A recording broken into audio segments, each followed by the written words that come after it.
সাবেক সাধারণ সম্পাদক রাশেদ, তাকে হত্যা করা হয়েছে নির্মমভাবে। সেই হত্যার বিচার দাবি করছি আমি, এবং আল্লাহর কাছে এই আবেদন রাখছি যে রাশেদকে যেন আল্লাহ জান্নাত নসিব করেন এবং জান্নাতের সর্বোচ্চ মোকাম দান করেন। পাশাপাশি তার পরিবারের কাছে আমি আসছি। এখানে একটু আগে আমি রাশেদের কবর জিয়ারত করলাম। আরও আগেই আমার আসার কথা ছিল।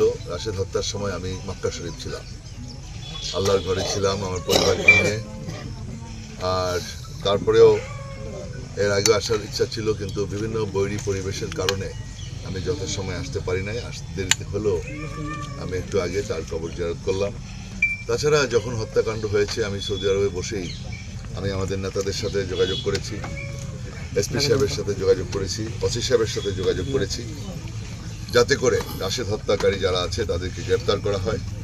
অবিলম্বে যেন রাশেদ হত্যাকারীদের আইনের আওতায় এনে সঠিক বিচার করা হয়। ইতিমধ্যেই তারা আপনার কিছু হত্যাকারী গ্রেপ্তার করা হয়েছে, প্রধান আসামি সহ গ্রেপ্তার করা হয়েছে, এবং আমি আশা করি শাস্তি দাবি করছি, এবং বাকি যদি যারা যারা আছে পলাতক তাদেরকেও গ্রেপ্তার করে দ্রুত বিচার কার্য সম্পন্ন করবে, এটাই আমি আশা করব। সেই উদ্দেশ্যে আসা। আর পাশাপাশি পরিবারের বর্গের কাছে আমি তাদের কাছে দোয়া, আল্লাহর কাছে দোয়া চাই, তারা যেন আপনার এই শোক সইবার শক্তি দান করেন। পাশাপাশি আমি তাদের সমবেদনা জ্ঞাপন করতে আসছি। এখানে রাশেদের পিতা এখানে রয়েছেন, তার বড় ভাই এখানে আছেন, তারপরে তার খালু, আরও পরিবারের সদস্যরা আছেন। আমি এখান থেকে আবার পরে বাসায় ভিতরে যাব, আপনারা সবাই দিকে থাকবেন।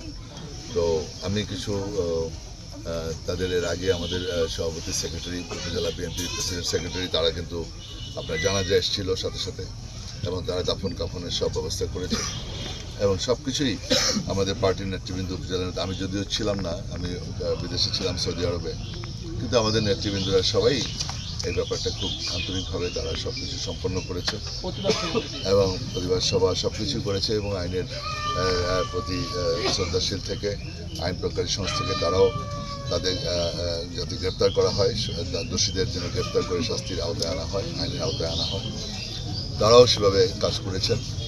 তো সেজন্য আমি বিএনপির উপজেলা মানপুরান উপজেলা নেতৃবৃন্দকে আমি আন্তরিক ধন্যবাদ জানাচ্ছি যে প্রয়োজনের সময় এসে তাদের পরিবারের পাশে দাঁড়িয়েছেন। আমরা এই রাশেদের পরিবারের পাশে আছি। রাশেদ আমাদের বিএনপির পরিবারের সদস্য ছিল এবং ছাত্রদলের নিবেদিত প্রাণ ছিল, সে জীবন দিয়েছে, আমরা তাকে ফিরে পাবো না, কিন্তু এরকমভাবে যেন কেউ এভাবে রাশেদের মতো কেউকে এইভাবে যেন জীবন দিতে না হয়। কোনো দুষ্কৃতিকারী যদি কেউ এই ধরনের কাজ করে কাউকে ছাড় দেওয়া হবে না, জিরো টলারেন্স। যারা দুষ্কৃতিকারী তাদের আইনের আওতায় আসতে হবে। সুতরাং সবার ব্যাপারেই এটা মাথায় রাখতে হবে যেন আইন শৃঙ্খলার অবনতি আমরা না ঘটাই। যাই হোক, এখানে জান্নাতের বাগান বানিয়ে দেন, রব্বুল আলামিন তাকে শহীদি মর্যাদা দান করে দেন। রব্বুল আলামিন